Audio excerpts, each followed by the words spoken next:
Hello, everybody. Welcome back. Welcome back. Hope everybody was having a good day today. We're going to do something a little bit different. I'm getting kind of tired of playing Helldivers, I'm not going to lie. So I thought we would be reacting, so to speak, to some content made by Real Life Ryan and Ethan on Everything.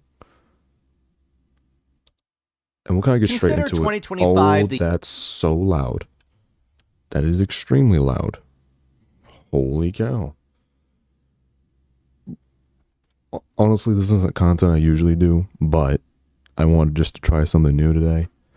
And I hope you guys enjoy at least a little bit of it. And I want to kind of work on my talking skills.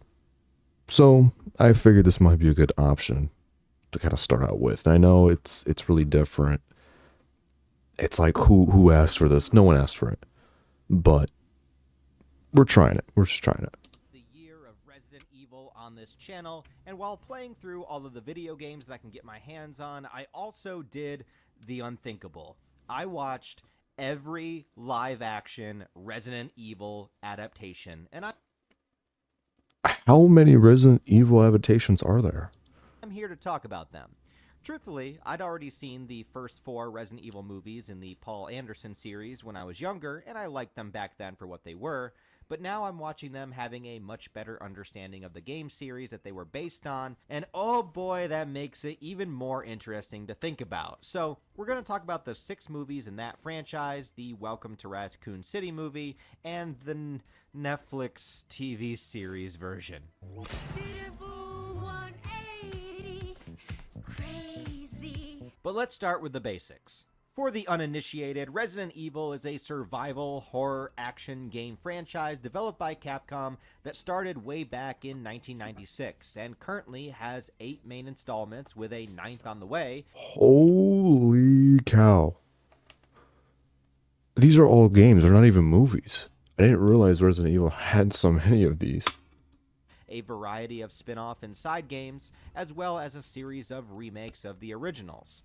A property that blends the best of zombie horror, suspense, atmosphere, puzzle solving, deep lore, gun blasting, spin kicking, plant mixing glory, with an assortment of established characters that rotate depending on which game you're playing. It seems like the perfect recipe to make a movie series out of. Hell, all of the stories of the games are like movies themselves. But as common as video game adaptations are these days, I think the context of the first attempt to make a movie out of this is important. But real quick before that, did you know that legendary horror film director George Romero was actually going to make the first Resident Evil adaptation? Yeah, literally the guy that redefined and created what we now understand as a zombie movie with the original Night of the Living Dead. No other director is as synonymous with zombie cinema as George Romero. He directed a Japanese commercial for Resident Evil 2 the game when it came out, which led him to work on a full-length idea for a script of a Resident Evil movie. And it was rejected. Some studio Wow. numbskull out there saw a George Romero Resident Evil movie script and said, nah, we could have had greatness. And if this movie was able to be made, we might be living in a very different world of Resident Evil adaptations. Huh. Recently, there was a documentary made about the potential George Romero Resident Evil movie. I haven't had a chance to watch it yet, but it is just I don't even know who crazy to that me guy they did is, not though, to let be this fair. happen. I Instead, wasn't we old got enough. this. She's so bad. Get an ad. The Borg found new ground.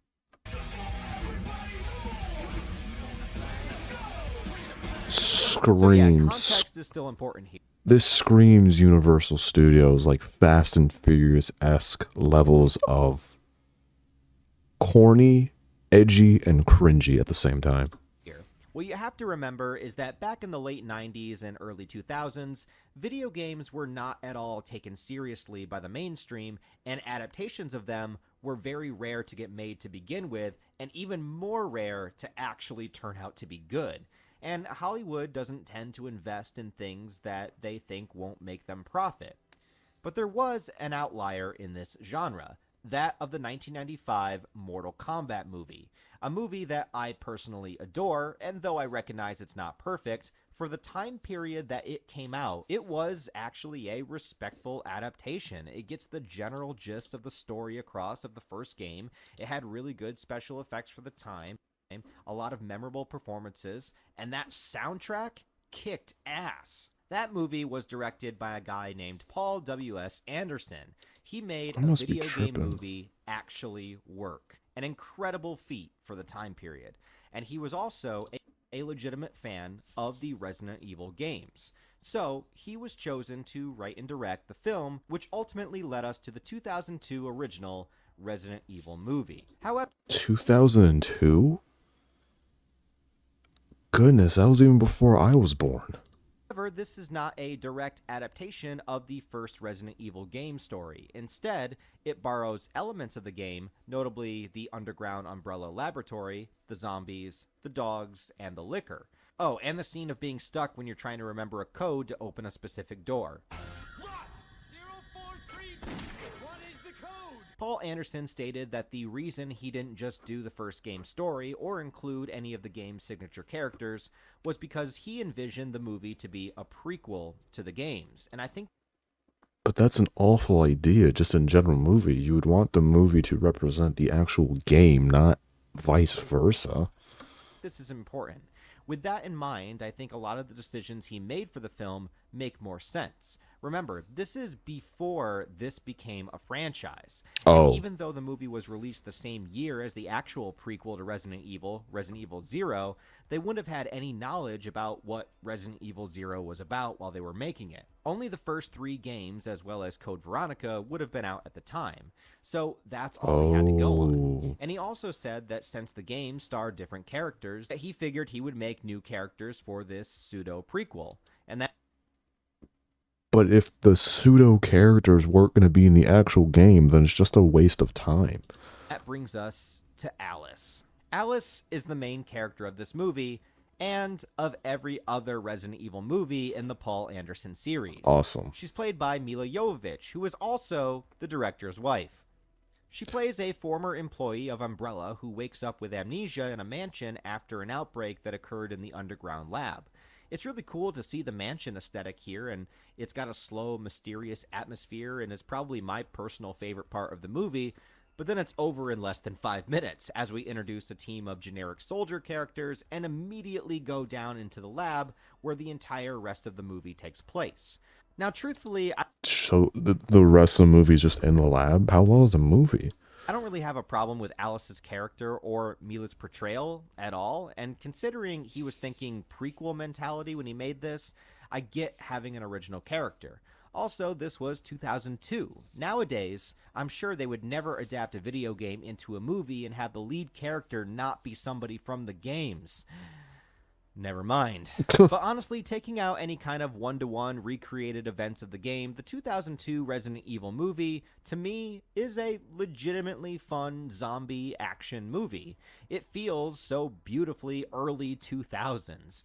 With it coming out right alongside 28 Days Later and the Dawn of the Dead remake, it was the decade of the new wave of zombie media, and I was here for it. The soundtrack is filled with new metal and original tracks by Marilyn Manson, and the action, though low budget, is the kind of fast-paced, hectic filmmaking style with hints of slow-mo as everybody was following in the wake of The Matrix at the time. The movie is simple. The zombies are the only real threat until the final boss, which is a liquor. Not a tyrant, which is disappointing, but still, for the time, it was decent CGI. Yeah, it sounds and like everybody a remembers the mid-movie. grid laser scene. It's a classic, memorable moment. Ew. Oh, this laser. When I was Oh. younger, I really enjoyed this movie, and to this day, I still have fun with it. It's not offensively bad, and it doesn't really disrespect the source material that much. Sure, it's not exactly accurate, and it sucks not to see any of the classic characters like Jill and Chris, but if you just want a cheesy early 2000s zombie movie, this would be one of my top picks. It's only after this that we start to get into weird territory, because the movie was successful enough to warrant a sequel. But now we have an established main character that is going to be carried over. while at the same time there were calls to incorporate characters from the actual games. So with the second movie, Resident Evil Apocalypse, that came out in 2004, we have this weird situation. As we begin the trend to add main characters from the games into these movies, but now they all have to take a back seat and become supporting characters in order for Alice to thrive. That is probably the cringiest thing you could do as a movie director. Now, I don't know anything about filmmaking, but that sounds really bad. Like, very bad. Like, why? You might as well just scrap the whole series and then just not do it at all. Like, just do not.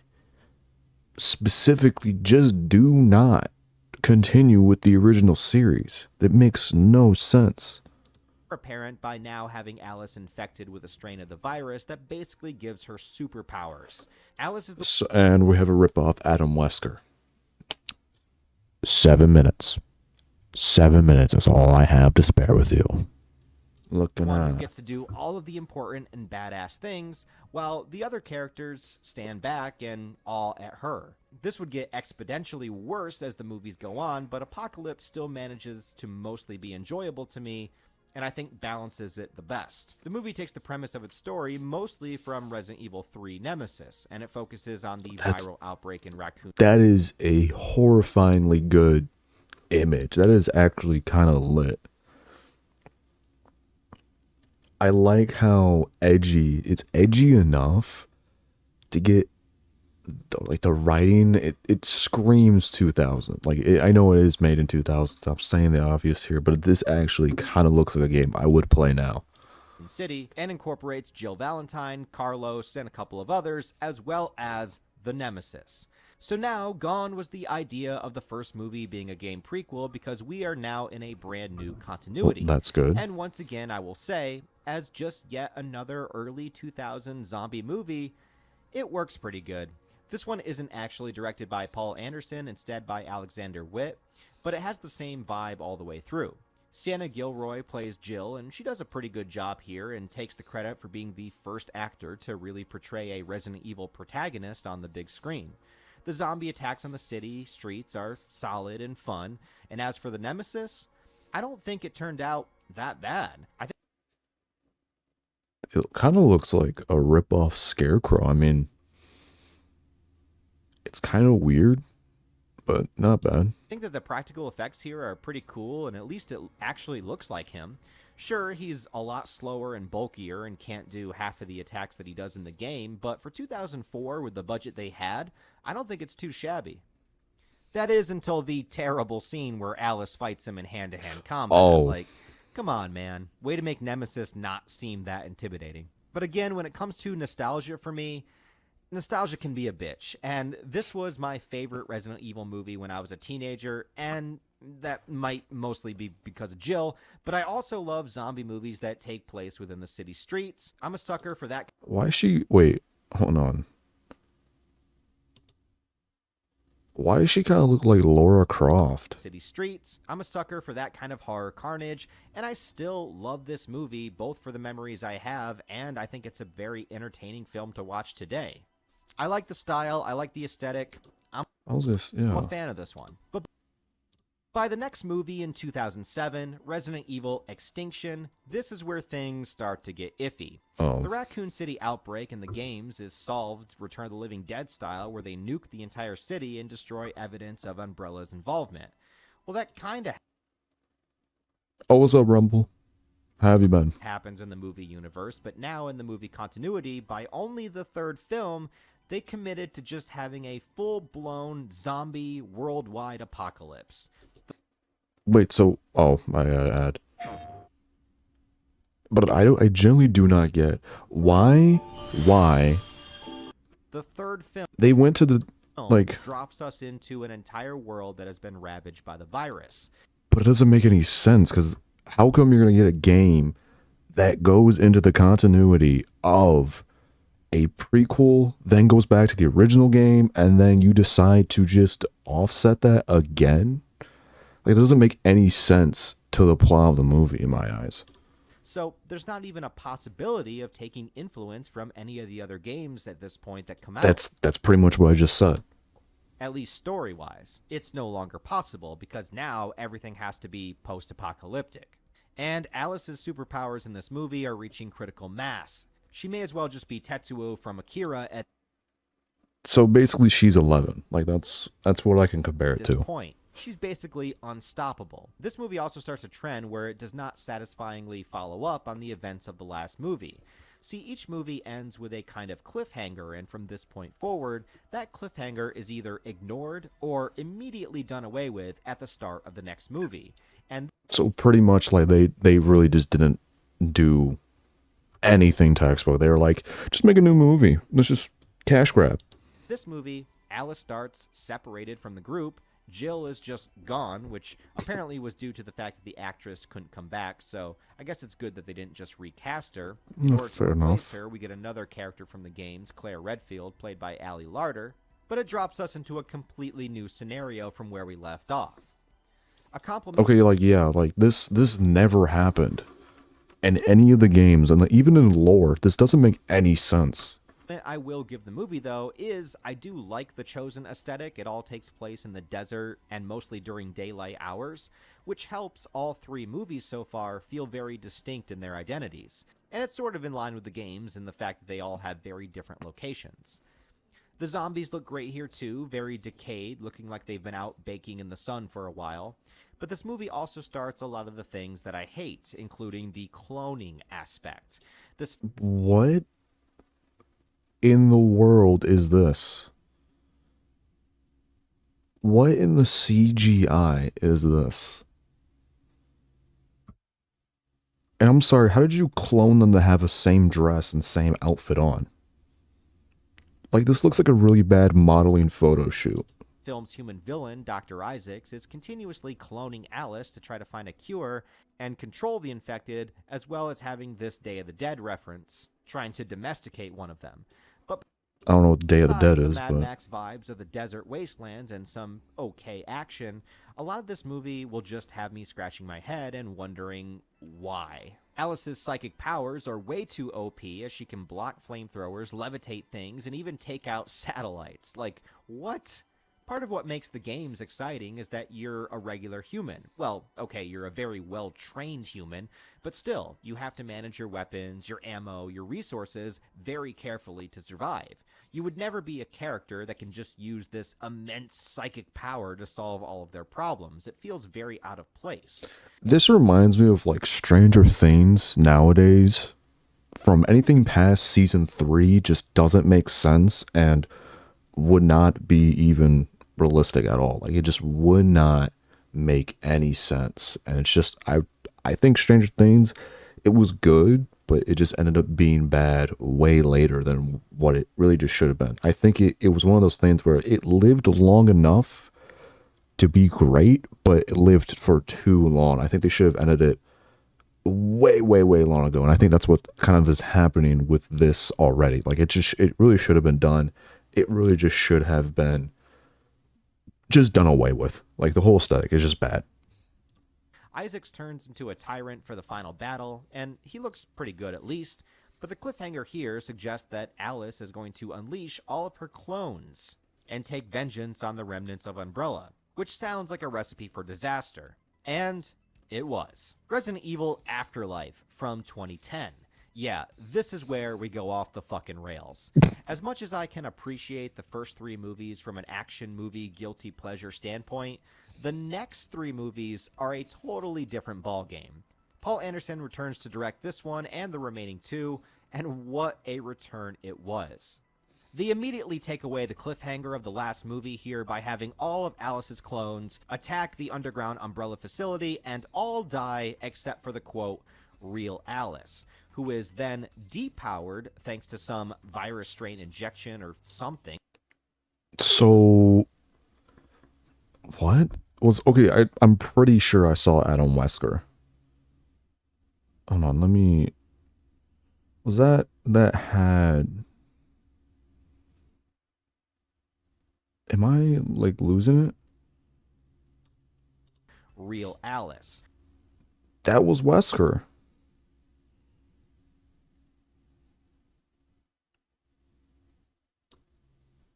the underground Umbrella facility That was and all die Wesker. except for the quote real Alice, who is That was literally Wesker right there. You're telling me Wesker died in the fourth movie? Why was he even in there?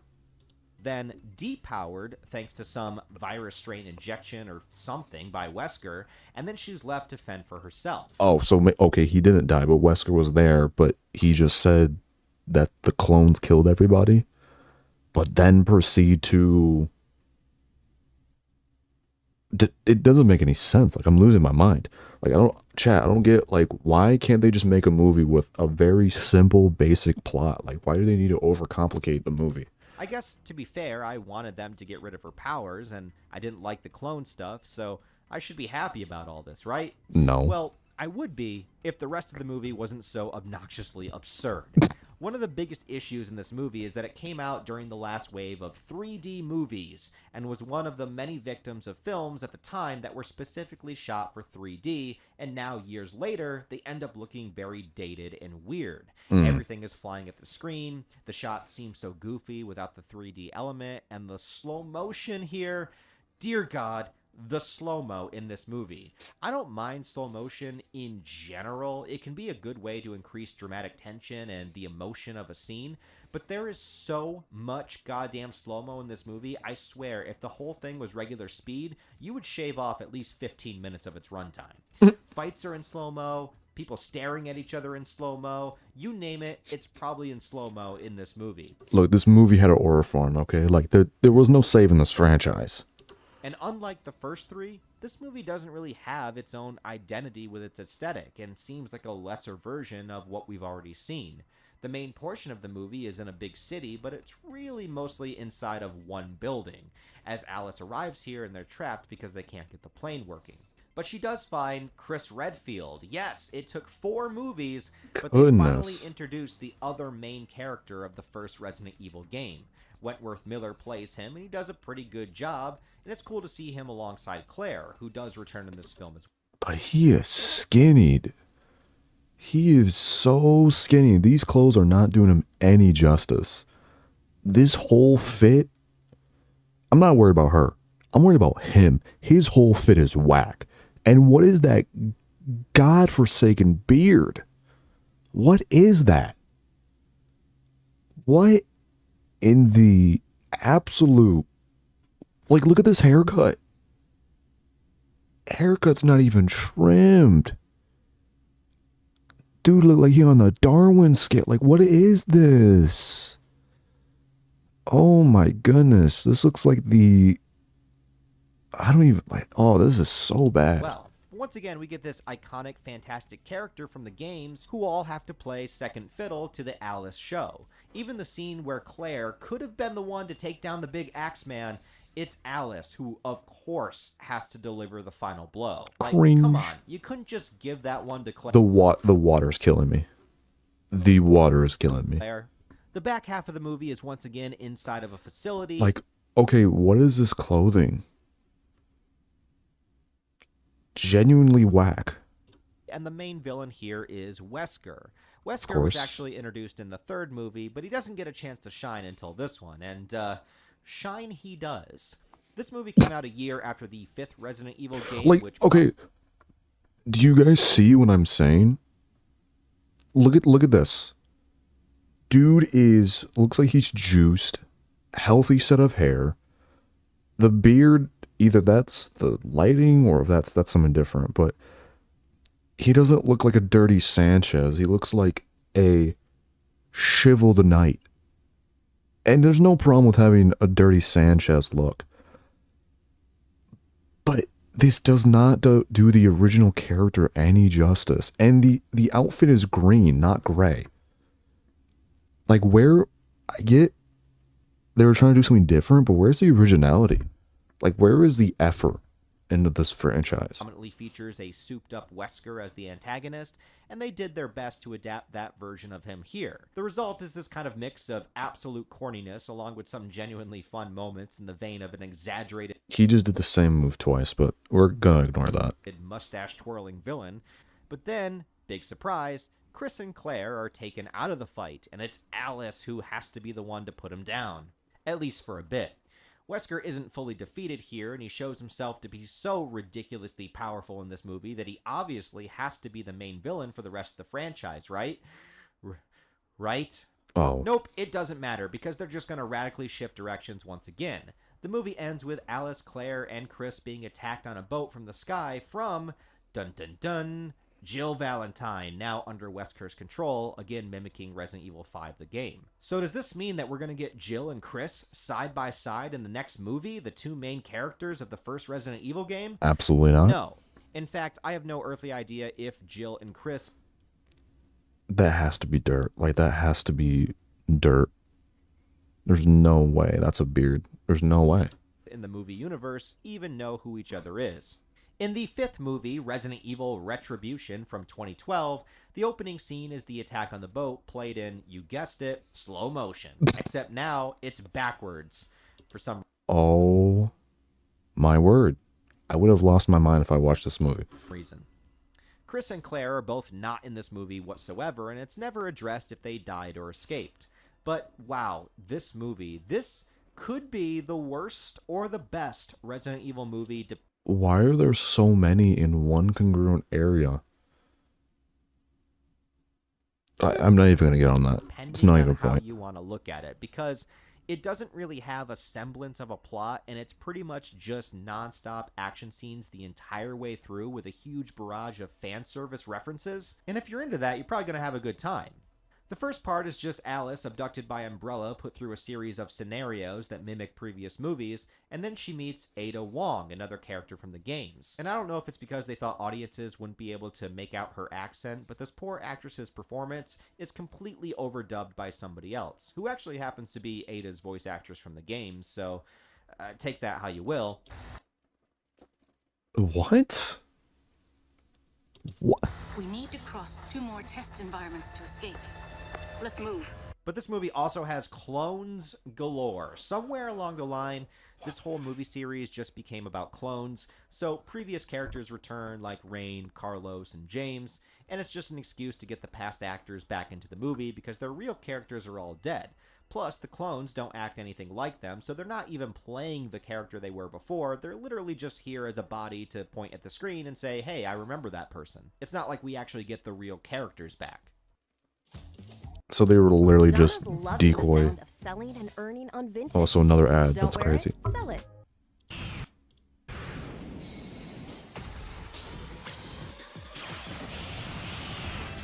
There's also a team sent in to rescue Alice, which features some other game characters like Barry Burton and Leon Kennedy. Alright, this isn't bad. It's not the worst adaptation I've seen. Which, sure, it's great to see Leon finally in a movie because You're gonna have to shave that though, dude. Speaking of shaving, I should probably shave as well. he's one of the main characters of the games and a fan favorite. But, of course, it's the Alice show, so he doesn't get to do much or have a chance to stand out. And honestly, Hey, he got the fit, right? He's got the fit. That's if nice. not for the costume that he wears in the movie and other characters mentioning him by name, you probably wouldn't even make out that he's Leon at all, because he could just be any random mercenary. Yeah, he There's could. nothing about Leon's actual character that shines through here. He's just a member of a rescue task force. There's one Also, no kicking, just punching. Like, there's no lore accurate fighting. moment where I thought they were going to expand on his character, where Rain injects herself with the Plagas from Resident Evil 4 the game, in which Leon is the main character, and Leon mentions, that's the Plagas. And I thought, oh, cool. Yeah, see what I mean? Like, he needs to shave that, because that's really just the main thing that just was different. Leon is going to explain some lore about what it is, or mention a mission that he went on to rescue the president's daughter or something. Literally any kind of indication that he's who we know from the games. But nope, he doesn't say anything else. Jill is also super disappointing in this movie because the entire movie, minus the last 5 minutes, she's just an evil character controlled by Umbrella, and not at all like she was in Resident Evil Apocalypse. Shockingly enough, Barry Burton gets a lot to do here. He's played by Kevin Durand, and he does a really great job. Also goes down in a blaze of glory. He's probably my favorite character from this movie. But yeah, this movie is just action scenes. Alice and Ada fight scenes, mercenary team fight scenes, infected soldiers with weapons fight scenes, Axemen fight scenes, giant liquor fight scene, Mortal Kombat-esque X-ray damage fight scenes. Ooh, that That's the adaptation's whole so movie. cringe. So the reason I say this could be one of the best is if the only reason you watch these movies are for the action scenes and you just want to see the most amount of Resident Evil characters on screen at the same time. If you just want 90 minutes of pointing at the screen and saying, hey, I understood that reference and I know that character, along with non-stop gunfire and explosions, then this is the movie for you. But the ending will once again be completely retconned. Now Wesker wants Alice's help to defeat Umbrella's AI, the Red Queen, which is the real threat to humanity all along, so he gives her her superpowers back, and then her, Wesker, Jill, Ada, and Leon all stand on top of the White House, ready to take down, I guess, everything in... That's so bad. that's like, this is a completely different movie. Like, this is completely different from the game. No wonder no one likes these. and everything coming at them. Except none of this happens. Because next we reach the final steaming center of the Resident Evil dog turd. The final chapter from 2016. And thank fucking God this movie that says it's the final chapter actually was the final chapter. As much leeway and benefit of the doubt I can give any of these movies, this one is simply unforgivable. A train wreck of epic proportions. Once again, it starts with Alice just by herself. Yeah, Jill, Ada, and Leon, they're all dead Gone. off screen. Just Nowhere gone. to be found. Dumped into the same void that Chris went, I guess. The same place that all the characters we actually want to see end up going. But hey, Claire is back, I guess. Also, Wesker was like, JK, because apparently he didn't actually give Alice her powers back. It was just a trick, and he betrayed everybody there, off screen, in between movies. So, what was the point of having Alice rescued from the last movie supposed to be? What was the point? It literally makes it feel like you can skip Retribution entirely, because none of the events of that movie matter at all, and none of the characters besides Alice are even here anymore. Also, there's apparently a cure that's been here all along, somewhere deep down in the original lab, which is just so absurdly convenient. So And since Elpis, this is going to be the last movie, we need a big Resident Evil villain, right? So you would think it would obviously be Wesker. But no! Nope. Instead, they bring back Isaacs from the third movie, explaining that the one that was defeated before was just a clone. But plot twist, Oh, how this is convenient. just a clone too and doesn't know it because the real Isaacs is down in the laboratory. Everyone and everything is a clone at this point. Also, there was no reason to bring this character back other than the fact that the actor, Ian Glenn, was now more famous for being on Game of Thrones, so maybe they thought adding him back into the franchise would help the box office. I have no idea. But it's like Afterlife put such a huge, massive push on Wesker being the big bad. Retribution only had him on video screens until the very end, and in this movie, he's just sidelined for this movie original character Isaacs to take all the spotlight. And he's taken out like a bitch with a door falling on him. Are you serious? Even if you were a huge fan of this movie series, that's gotta be one of the biggest fuck yous to the audience I have ever seen. that is actually awful. That is genuinely awful. Yeah, you like your favorite character in Avengers, boom, gets smacked by a door and proceeds to not elaborate. Move over, legacy character. We need to make room for the clone circus. It's also revealed that the viral outbreak apocalypse was supposedly deliberate and not an accident, which contradicts the original first two movies, and there's tons more contradictions in this film as well. Because a big twist is that Alice is also a clone. The whole time, Tight ever beat. since the first movie, we've just been watching a clone. So what makes this clone so special compared to the others? Well, I have no fucking idea. But the original Alice is an old woman living within the lab named Alicia that was the daughter of Umbrella's founder. I don't even want to get into it, but I don't know why cloning became such a major plot point for these films. Every movie past the second one is just obsessed with the idea of clones. You get a clone. You get a clone. Everybody gets a clone. Alice did have Okay, AJ in bad the frame to first pause. movie, Bad but frame to she's pause. also shown to have memory flashbacks of her life before then, which lead into events of the movie. So were her memories just implanted? But her memories were things that actually did happen, so how can that be? I don't know, maybe I missed something, maybe they were implanted, or maybe they just didn't think it through. If all these movies had different creators, I would get it, but Paul Anderson directed 4 out of 6 of them, including the final 3. So why couldn't he just follow what he was doing? Why That's a did he disaster. constantly These have have to change amnesia? every single Yeah, major dementia setup when into making these something movies? else and retcon every single ending? And why am I watching 2 movie original characters, Alice and Isaacs, be the final battle of a Resident Evil franchise, where all of the major characters from the games, minus Claire, got essentially 1 movie to appear in each? Chris got 1, Leon got 1, and yeah, technically Jill is in 3, but she's just in a post-credit scene in 1, and she's evil in another one, so really we only get to see her be Wait, Jill. that's the same character? They're not even the same. Like, there's no resemblance. In 1. And speaking about the action and CGI, this movie has the worst of all of them. The quick cut editing is just absurd, as well as the whole film looking incredibly dark where you can barely see anything. Any visual flair these movies once had is now gone, and thankfully the 3D gimmick is gone too, but what's left is just a hollow, empty looking movie that feels like it doesn't care about the fans of the games or even about the fans of the movie series itself. Yeah, they just want The to kill this finale, you franchise. They just want it really dead. Blown High featuring Isaacs as the final boss. I have no idea what they were thinking with this one, and I can't find a single thing that I like about this movie. But it was the official end of the Anderson verse, or is it the Alice verse? I don't know. Is there an official name for this franchise? Overall, these movies are hit or miss. Some can be really enjoyable in the right state of mind, and I do get genuine entertainment out of the first 3. They are not good or accurate representations of the games, and they feel more like exactly what they are, Resident Evil fan fiction with somebody's original character in the lead. And impressive that it lasted for 6 movies over the course of 14 years, so clearly there was an audience out there. 14 years? If they made another Resident Evil movie nowadays, that would not even fly. And Ada just does not look right at all. Like, this image right here is disturbing.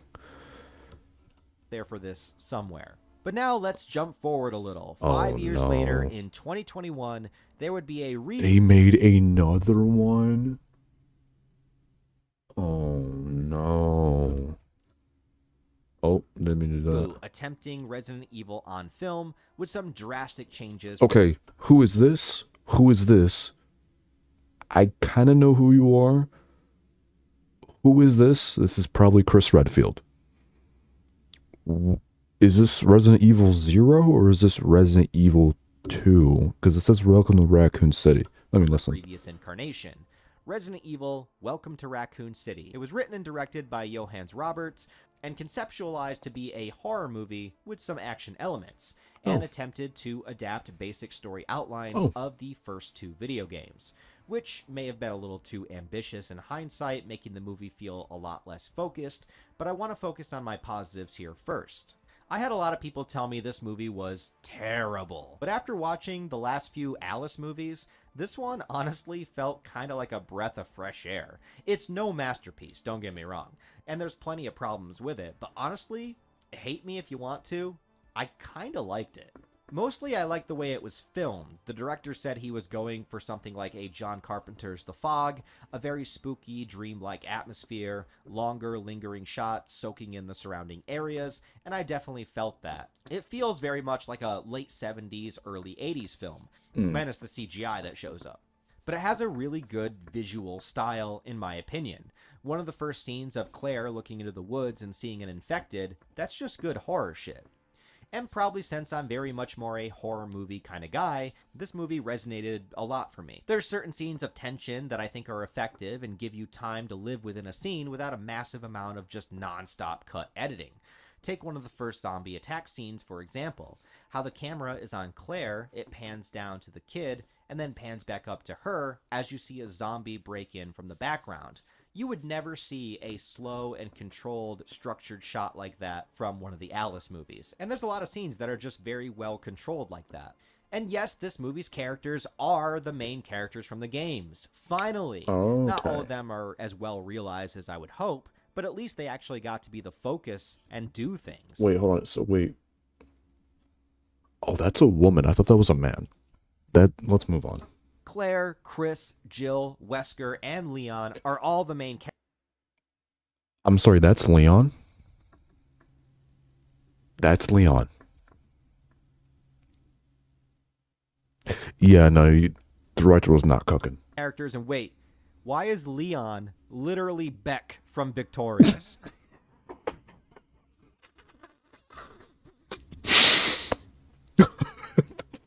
What is this? What? I am not kidding. Yeah, Victorious was a popular preteen Nickelodeon show that I watched growing up, mostly for Jade.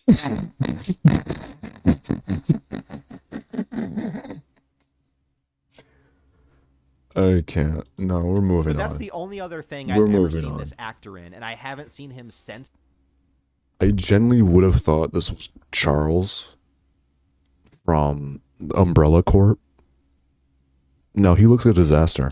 He looks those awful. days. So seeing This is him not suddenly Leon. pop up as arguably the best Resident Evil character was just a shock to my system. I did not expect to see Beck in this movie, especially as Leon. But does he do a good job as the character?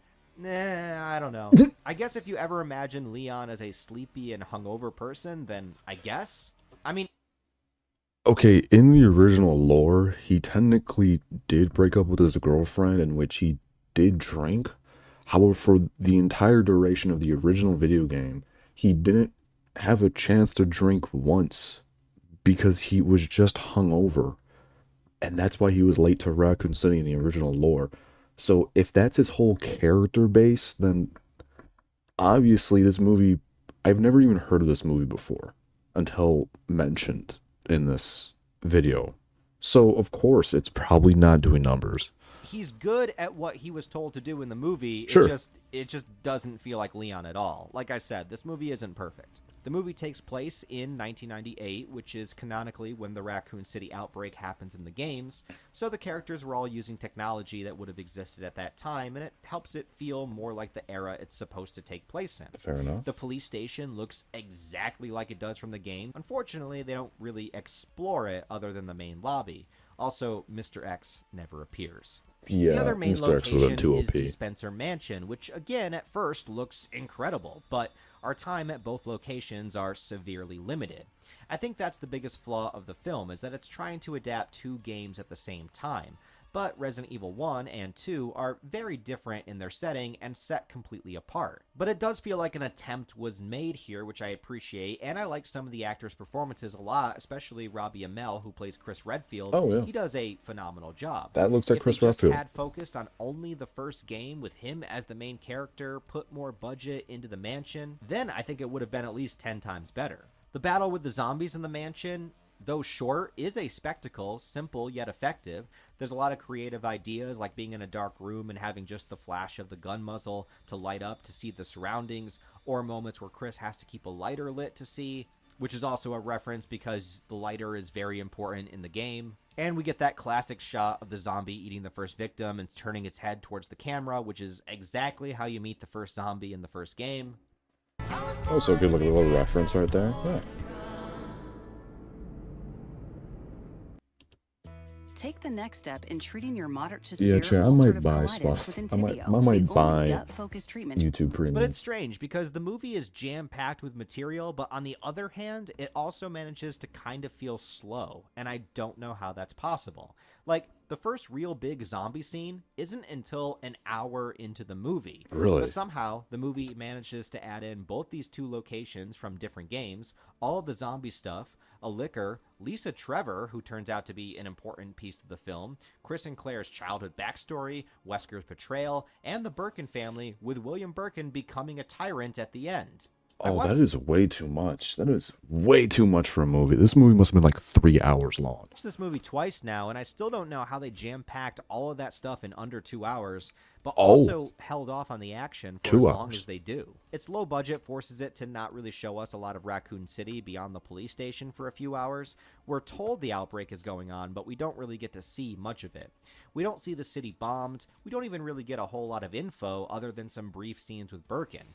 It almost seems like you're meant to have prior knowledge of the games to really get everything out of what's happening here, and the movie itself doesn't explain it to you that well. And that's the double-edged sword of this movie, because it's absolutely clear that the filmmakers knew the games. Some people call this fan service the movie, and yeah, it is bleeding with references and locations and callbacks to the games. But it also feels like a jumbled compilation without much to ground it into its own movie. It's well made, but clunky. The characters are here, but not well realized. Yeah. The horror is not good, but it's too quick. The references are fun, but then that becomes the entire film. It's constant back and forth. And I appreciate that they wanted to add a tyrant as the final boss, but the CGI is so bad that it kind of makes the Flash look good. And I kind of Sheesh.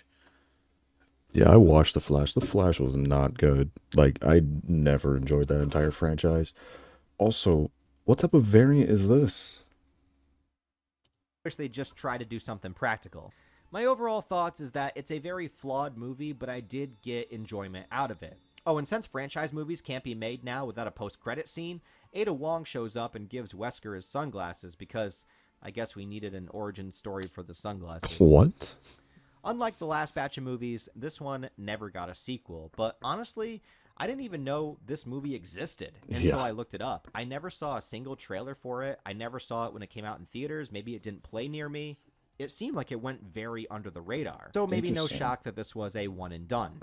Now we move on to the most recently made live action adaptation. Oh, no, and not holy Netflix. Shit, did we save the worst for last. This is the Netflix Resident Evil series from 2022 that lasted 8 episodes. Honest to God, I never imagined in a million years there would be a worse Resident Evil adaptation than the final chapter. I didn't think it was reasonably possible. But like many times in my life, almost constantly, I'm consistently proven wrong.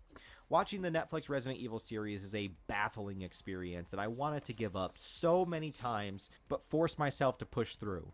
Watching a 90-minute movie can be bad, and that's one thing, but watching 8 hours of the butchering of a game franchise was Ooh, that's a full shift, buddy. You better get some overtime pay for that. so grueling, I felt like I was Lisa Trevor getting tortured. I don't even know where to begin.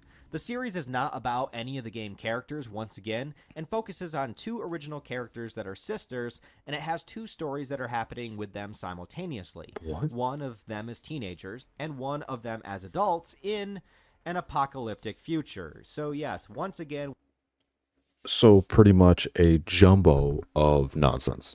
we're jumping right into a full worldwide outbreak without even giving a chance to go through any of the storylines of the games. And it really feels like they were trying to make this feel like Stranger Things meets The Walking Dead. Because the present storyline just felt like 2 preteens going on an adventure, discovering secrets of their father and the Umbrella Corporation, uncovering conspiracies, and then the future timeline literally was just Walking Dead scenes of survivors, while at the same time the show can't decide if it wants to have slow or fast zombies and feels like it goes back and forth even within the same episodes.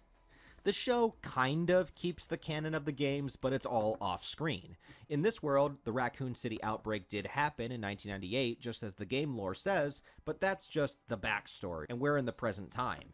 Instead, we focus on these sisters who are the daughters of Wesker. Yeah, hold on to that thought. Do I really need to explain why that's that makes no sense? How many kids does Wesker have again? Like, how many? Like, I'm willing to bet that man owes more child support than the United States debt. For a minute. It's filled with teen drama, middle school antics, iPhone chats with boys, and I don't know why, but every single episode needed to have a pop song music montage inserted for some reason. And the whole show is focused on the family drama of these characters, but like, why are these the main characters of a show called Resident Evil? Did we not have 6 movies in a row that focused on an original character and people didn't like? Because it's Netflix, and Netflix doesn't want to do anything that actually makes any sense. They just want a quick money cash grab so they can keep taking money out of hardworking people just to feed them slop, because directors can, and why not? That, but at least Alice was pretty cool at times to watch, minus the superpowers, but she seemed like somebody that could potentially fit into that world. Making the lead characters 2 angsty teen girls in a game series that's protagonists are adults that are usually skilled trained soldiers, cops, or special task force members is just a baffling decision. This whole idea that the game characters just aren't good enough to stand on their own, and that we need to keep making up new characters. I feel like it had something to do with the IP. And I have a feeling that it like all these movies keep having these trends, and I'm willing to bet that it genuinely just had something to do with the fact that they just couldn't get the right guy or girl to play any of these characters properly. So they were like, you know what, let's make budget cuts. Let's just make new characters and just introduce new concepts that may not even be a representation of the original video game. Because why not? Why not? For audiences as if they wouldn't be able to attach to the game one. Well, maybe you would if you actually wrote the game characters correctly and gave them things to do and arcs to go on, instead of just having them be in the background only there to service the fan fiction characters. Nothing in this show worked for me. I didn't care about these characters at all, but somehow the teen versions of them were way more interesting than the adult versions. That's wild. Somehow, I don't know how they did it, but they made the actual zombie apocalypse stuff parts more boring than the teen drama stuff. And I have to give a round of applause for that feat. And I don't know why they want to do this full-on zombie apocalypse idea anyway. It limits the potential of using other aspects of the game. Also, there was, okay, in the actual video games too, there wasn't a full zombie outbreak. In Raccoon City, yes, there was. But there is no evidence that that happened anywhere else in the world. This never happened. And it only happened in very isolated incidences. Very, very, very isolated. Games, and we already had a whole movie series that did that, and they kind of shot themselves in the foot by doing so very early on. The only character from the game, really, other than 30 seconds of footage of Lisa Trevor, that's never touched on again That's after we cursed. see it, is Wesker, played by Lance Reddick. I'm sorry, that's Wesker?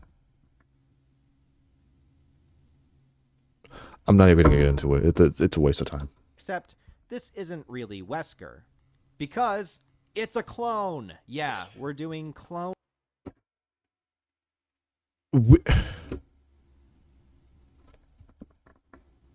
Anything but make a lore accurate Netflix series. Cloning again.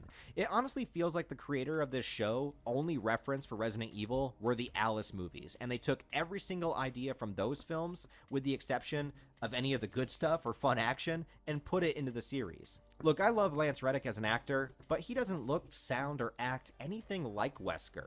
And I'm not talking about the race swapping, that's fine. I mean, they make him a scientist and a family man. That's not. But that's not Wesker. Wesker doesn't even have a family. He's quite literally an orphan. He literally does not have any regards to human life, but only the pursuit of eugenics. Not Wesker. And yeah, I get it, it's because he's a clone, but if you take that element out of the original Wesker, then yeah, there's really no point to call him Wesker. He's just a different character that bears the name. The actor does as good of a job as he possibly can with the material that's given, but the material unfortunately sucks.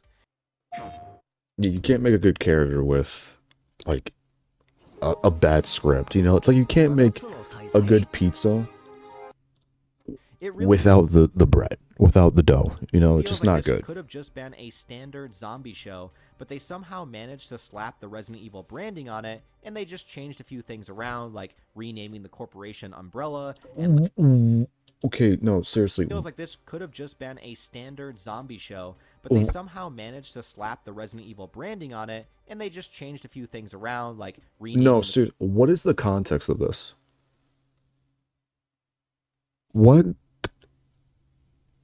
This isn't even like literally, when Requiem came out, Resident Evil 9 came out, I was like, look, let me just watch a lore video about everything that has happened.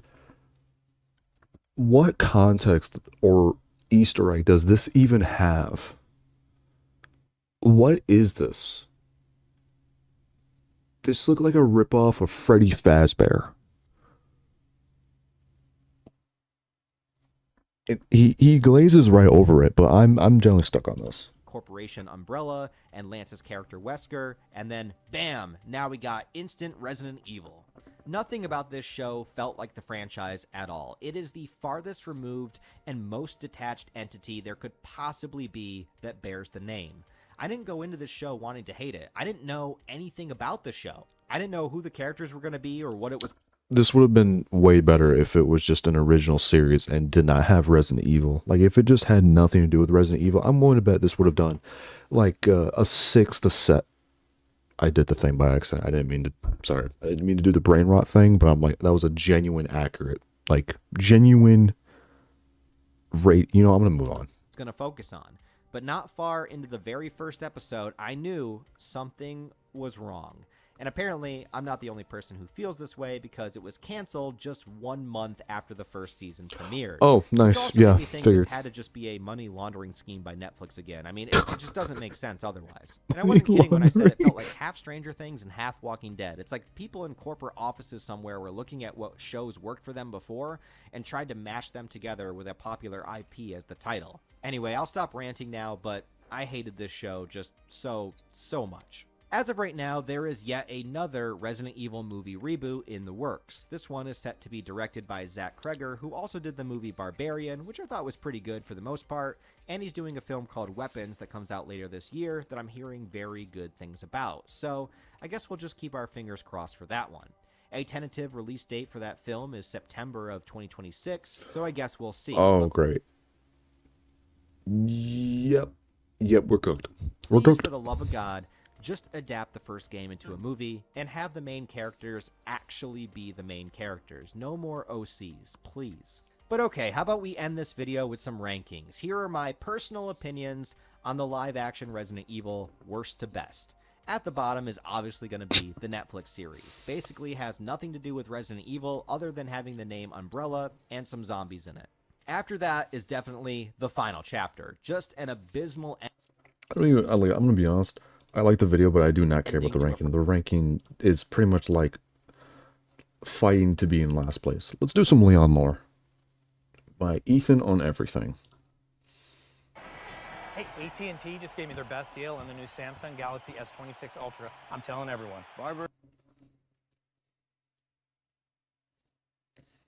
Could they beat Smack my goodness. Leon Kennedy? I've been playing Resident Evil 9 Requiem. I'm absolutely loving that game, bro. There's quite a few takeaways. Number one, brother, I am absolutely terrified of hospitals. And number two, Leon Kennedy's that guy, dude. I'm sorry. At the right. Leon Kennedy, the character design, it reminds me very much of like Arthur Morgan. AIDS of 51 years old. Bro is AIDS like absolute fine wine for the Goonettes, but is an absolute aura farmer for absolutely everybody else. This man has taken on like literal, like, brother, I'm just gonna be real with you, like some high tier level threats. Like I don't want to get into spoilers, but there's multiple points that I'm seeing Leon Kennedy decimate a Goliath level fiend, and I'm like, this is a normal guy, by the way.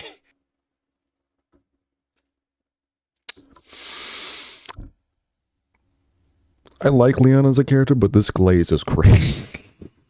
This is a 51-year-old man that just hit a perfect drop kick on like what would be like a volatile from Dying Light. Brother, he is him. But then that got me thinking, bro. If I drop Leon Kennedy into like the Last of Us verse, there's like a non-0% chance he eradicates literally every single clicker in a 100-mile radius. And then if I drop them in like the Until Dawn verse. I just thought of like the most corniest like catchphrase that Leon would have.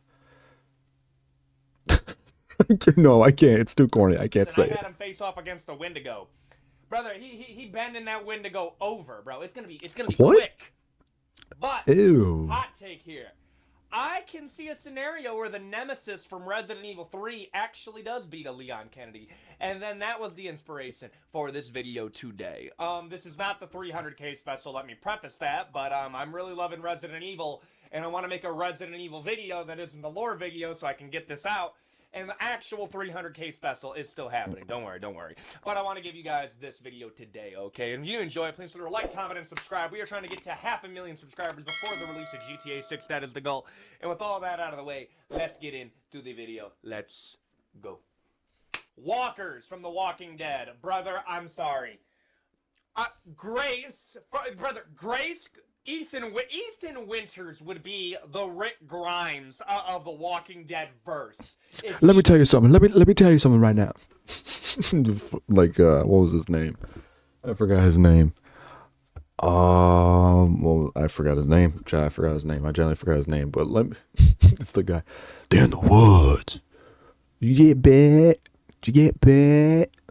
No, bro, I'm thinking, okay. This would be a cakewalk for Leon. Leon Kennedy's walking in here and complaining about how easy these things are to take out. Brother, the average Walkers? Well, the only thing walking is me. infected inside of Raccoon City is like the big bro of the walkers from The Walking Dead. Brother, I'm sorry. The average infected is taking not 1, not 2, not 3. 4 separate strikes to the dome, okay, from a force multiplier, dude. From a standard issue caliber like a 9mm. And gets back up like, where you go? Oh, yeah. And then, They're even in if the you are woods. managed to take them out, there's a chance they just become a more powerful version. Brother, what? Don't even get me started on, like, tyrants, or, like, really any of, like, we have T-Virus, we have G-Virus, we have the Veronica... This dude's like, passionate. we have the mold.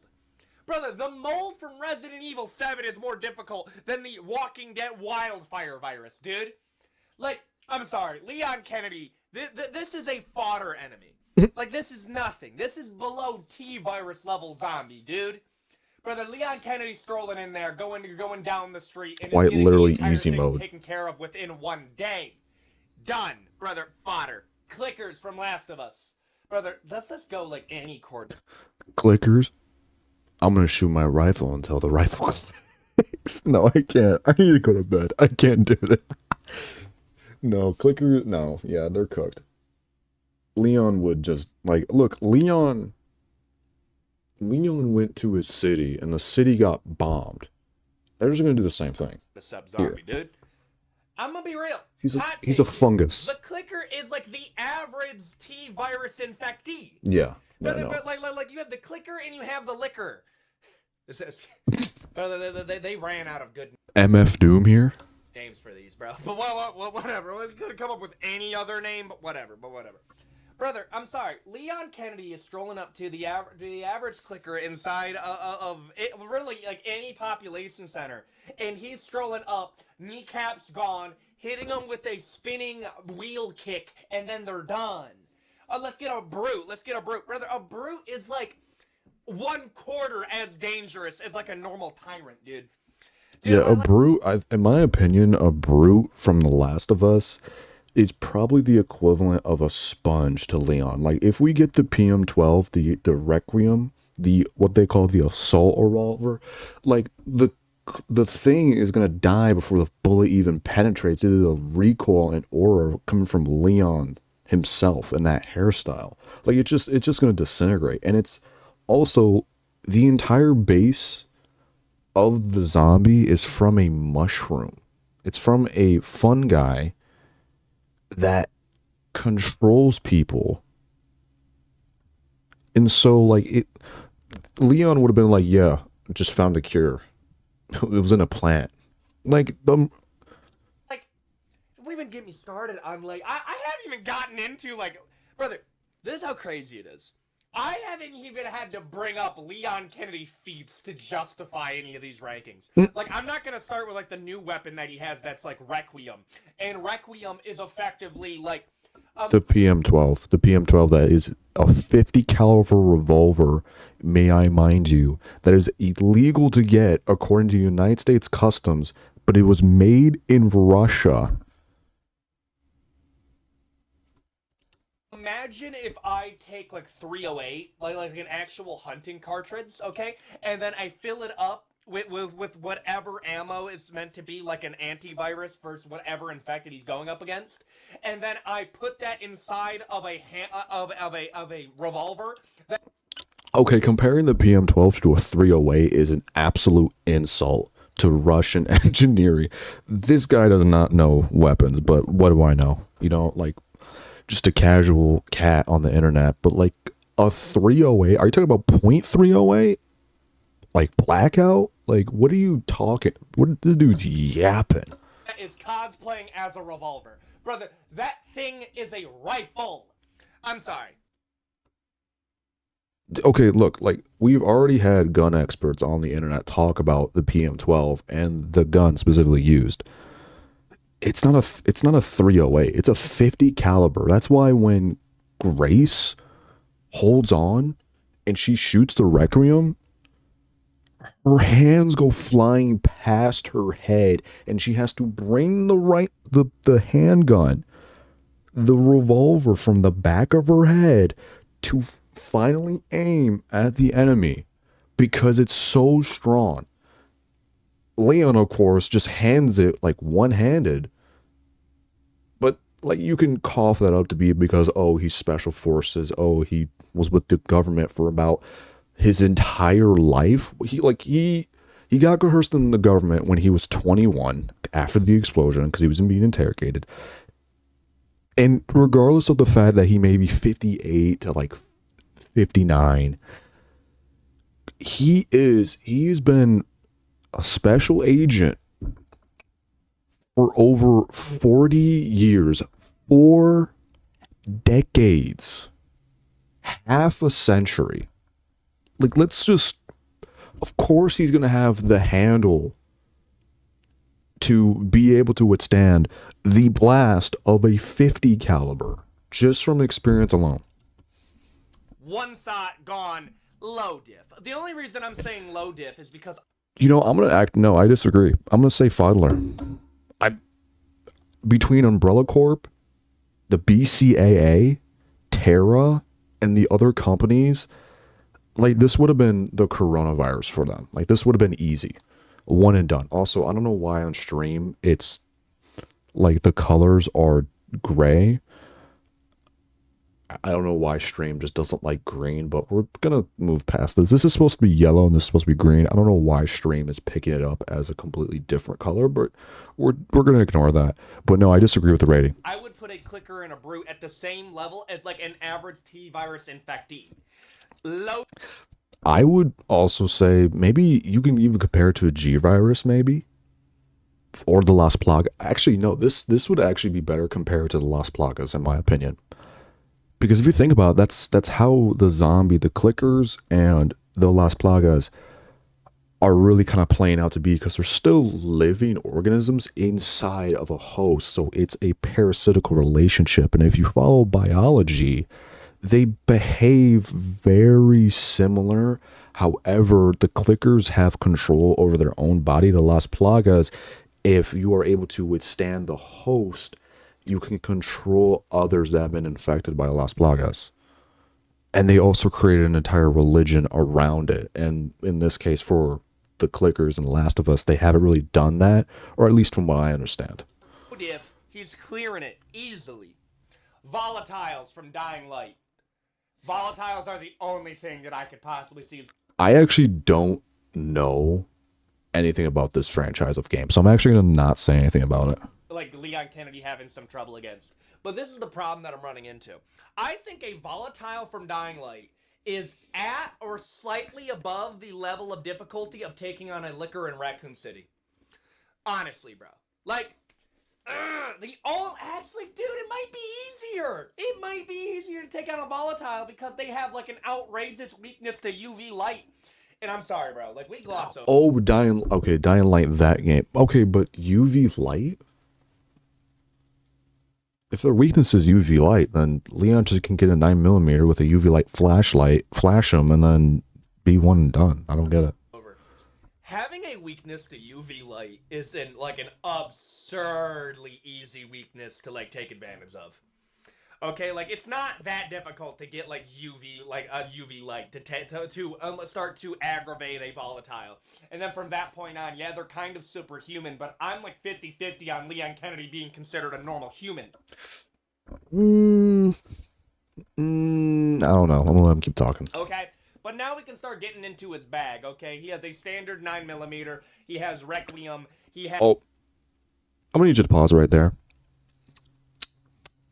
No, he does not have a standard 9mm. He has a custom-made P320 made for him, and it's so custom that you can't even trace it back. I'm willing to bet it might even be like a rip on a Terran Tactical. P20 Kennedy. It's referred to as the Alligator Snapple. Alligator Snapple? What am I saying? Alligator Snapper. It is engineered by DSO agents. This is a heavily modified 9mm pistol. What am I saying? I need to go to bed.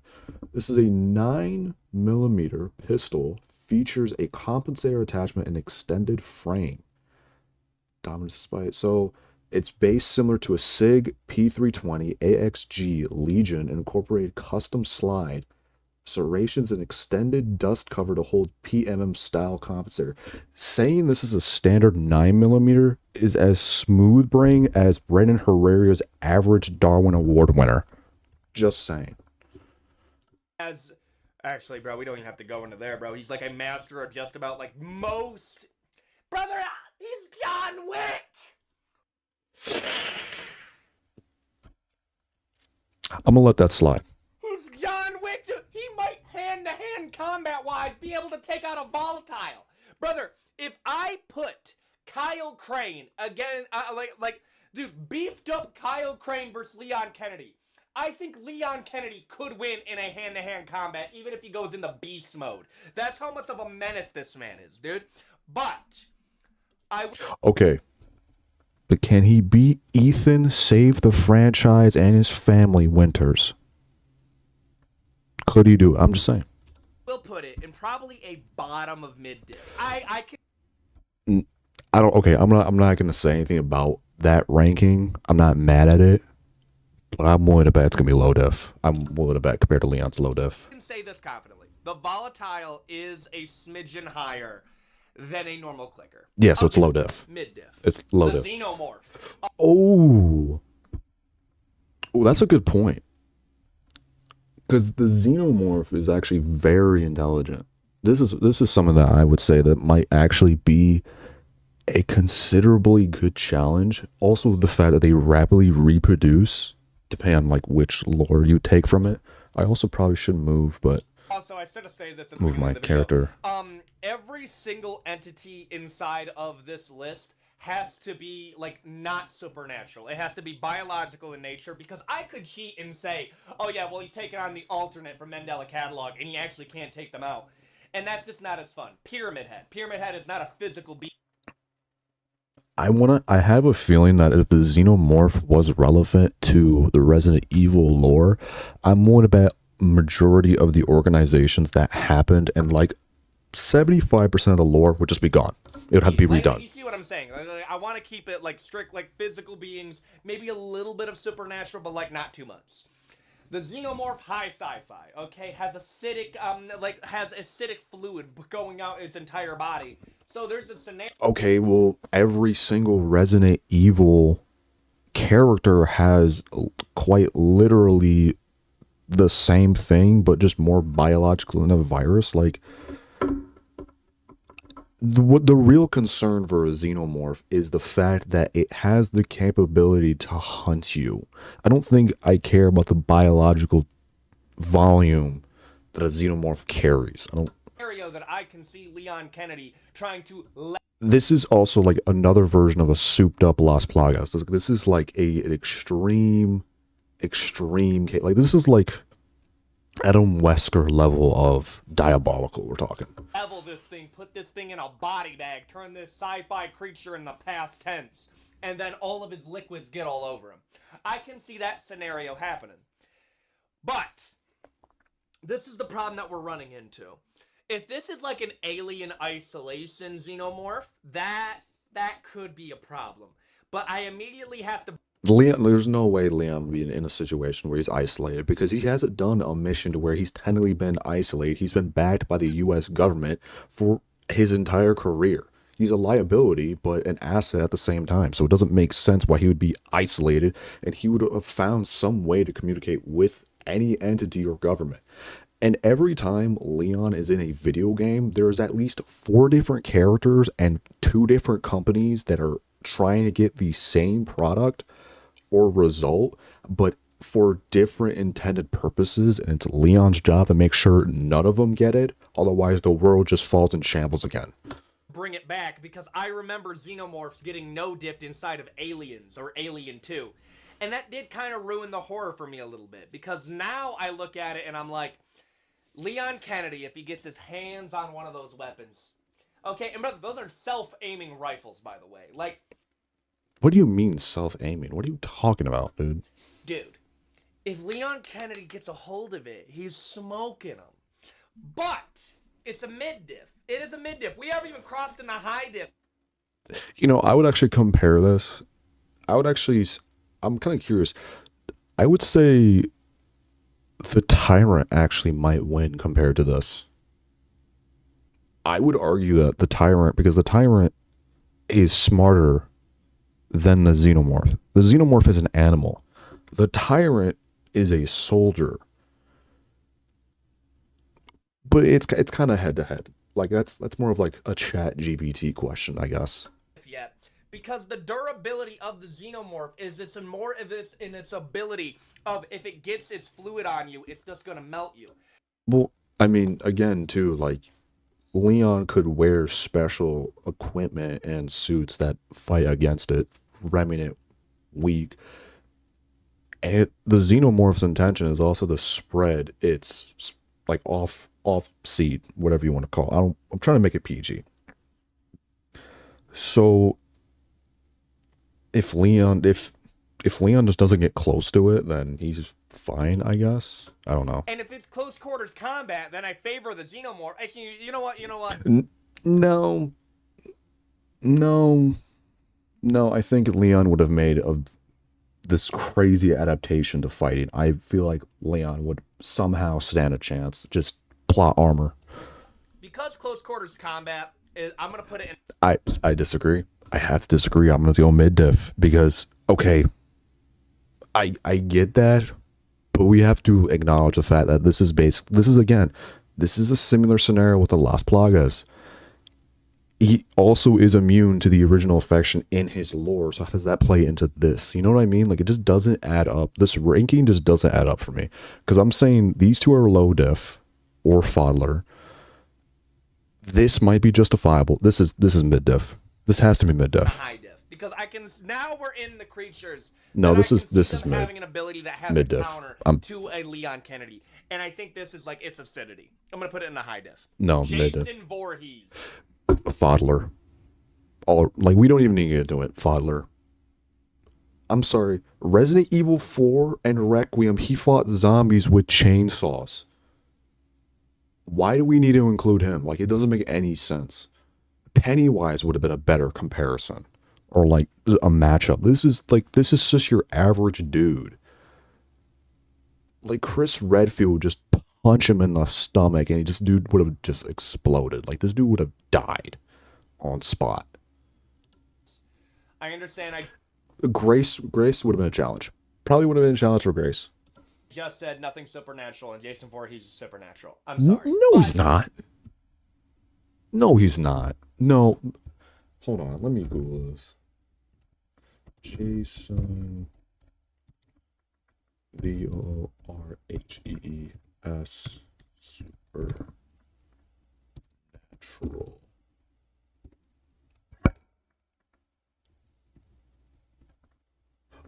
All right, I'll take the blame. Okay, I was wrong. I was wrong. So he is a supernatural entity. He is unstoppable, undead, revenant for Friday the 13th, possesses immense strength, regeneration, and constant resurrection. But this is like the equivalent of a tyrant. Then he's just a tyrant.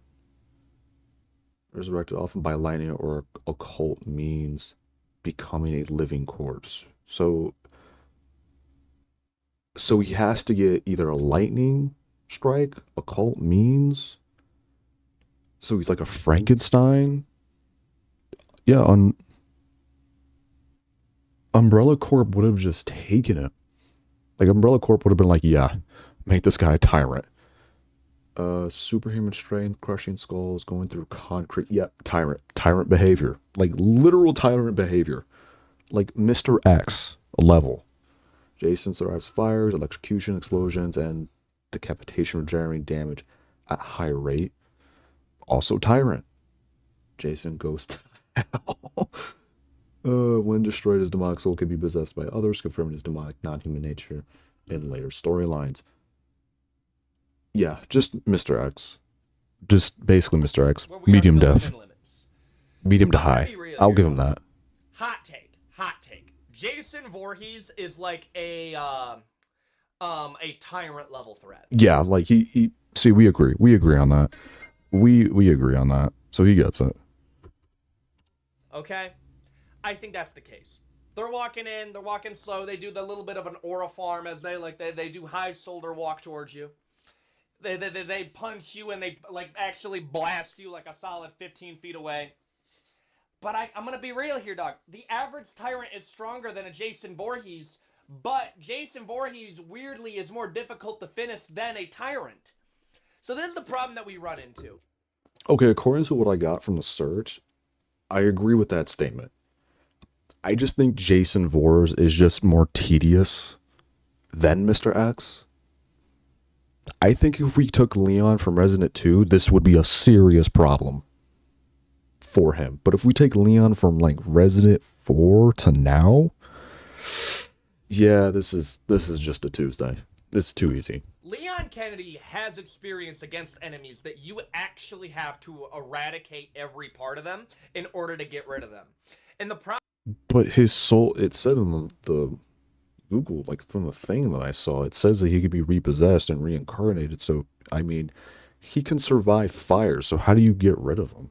problem with putting Jason Voorhees against people is that Jason Voorhees, especially if you're taking comics into account, you actually have to eradicate every part of him in order to keep him buried. Leon Kennedy has experience against entities like that have more adaptability. I think that's the biggest thing with Leon Kennedy is his experience. He has taken on entities that have higher adaptability than even a Jason Voorhees does. And then when we're looking at durability, brother, some of these creatures literally become like Goliath level threats. Yeah, I would agree. Because their durability scales with their adaptability. Now, there are some creatures that I think go a little bit farther, and that could give Leon Kennedy some trouble. And I can see a scenario where, like, Leon Kennedy struggles for a second, but it's like, honestly, bro, tyrant level threat, bottom of high diff. Like, yeah, okay, I can agree with that rating. I can agree with that. high mid diff, bro. Honestly, I might move him down later, but I'm gonna put him in high diff for now. The Death Angels from A Quiet Place. Ooh, that might be a good matchup. The thing is, though, this reminds me of the Resident 2 thing. Like it was like Resident 2 to where they were on like the roof and you could not make a noise, otherwise you would die. Like I think that's kind of very similar, but I feel like the PM12, the Requiem itself, would have just blown them to smithereens. Doesn't matter about the armor. I think it would be the sheer, like Leon has done so many QuickTime events and just gaming history. I'm willing to bet he probably would have some difficulty. I would say high diff. For this one. A lady that literally just gave birth to an infant was able to ice this thing with the Lord's Caliber, a 12.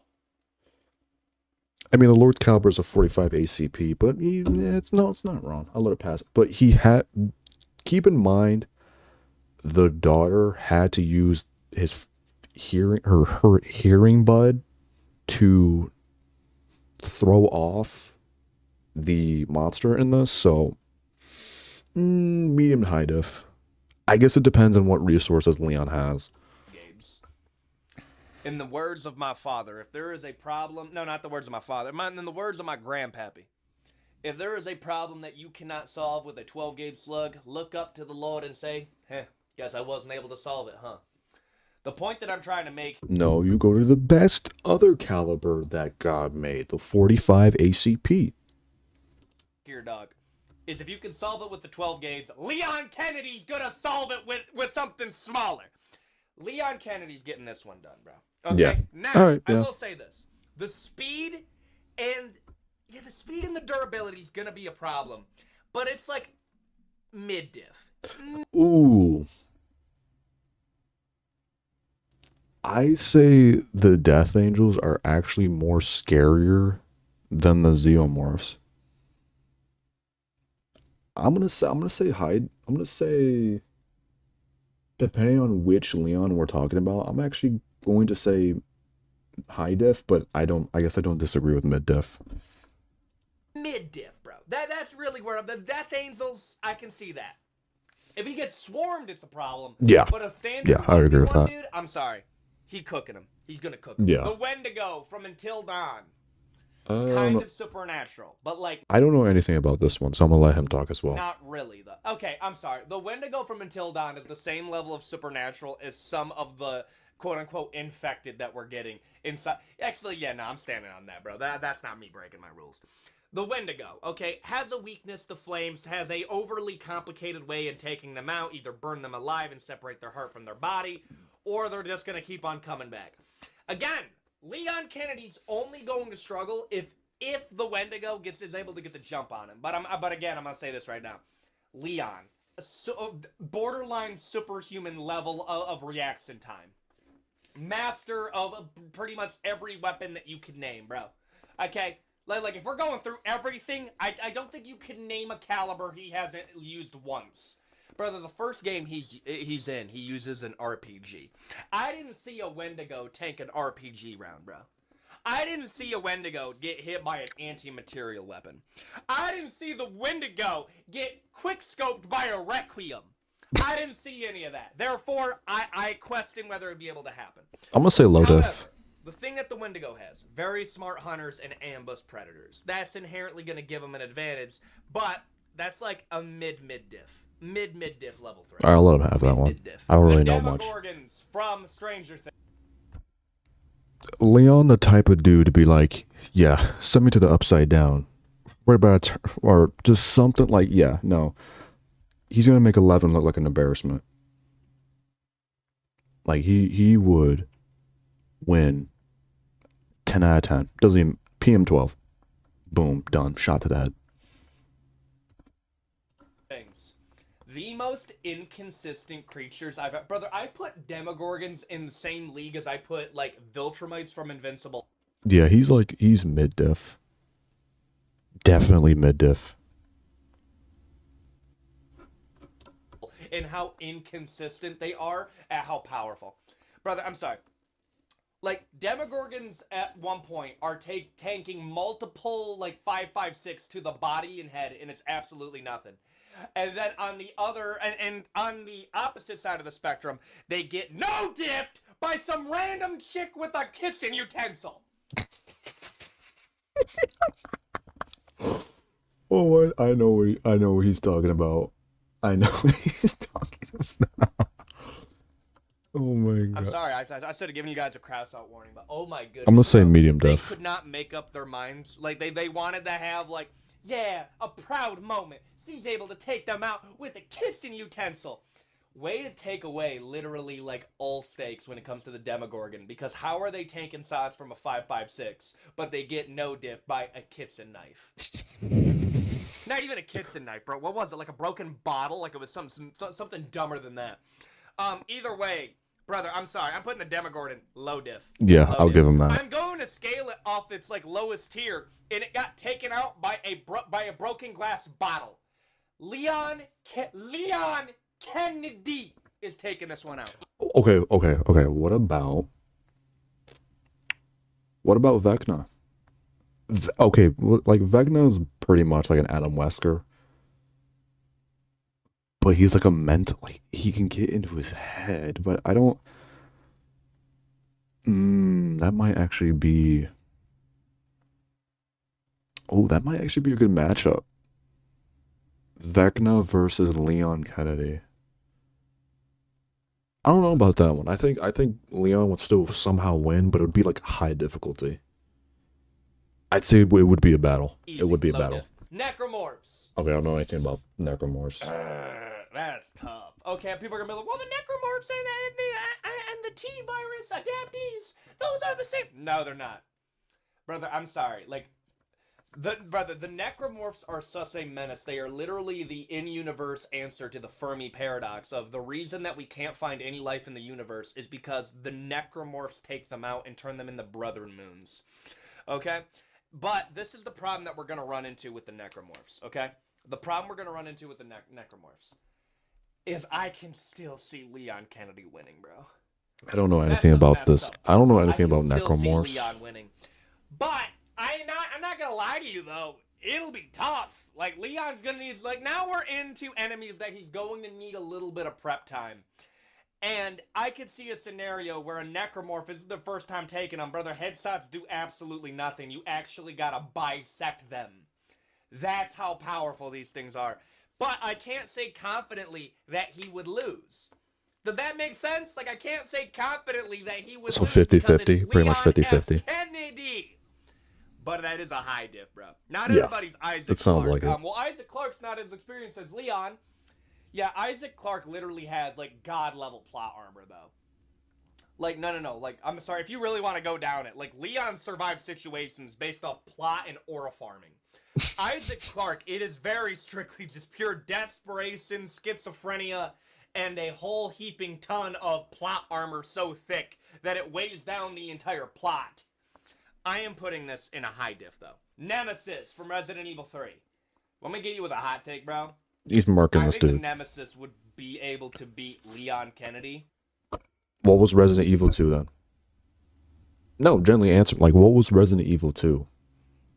It's the same thing. No, Nemesis is getting cooked. Medium def. End of story. Don't even want to hear it. Don't even talk to me. Don't even talk to me. That's tough, though.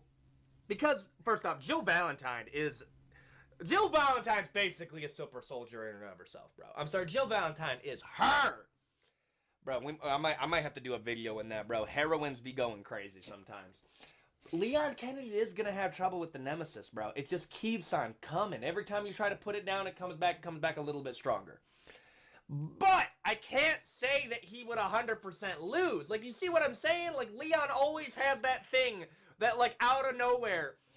I think Nemesis would have trouble with the Requiem a little bit. I think he would have trouble at, like, a Resident Evil 4 Leon Kennedy.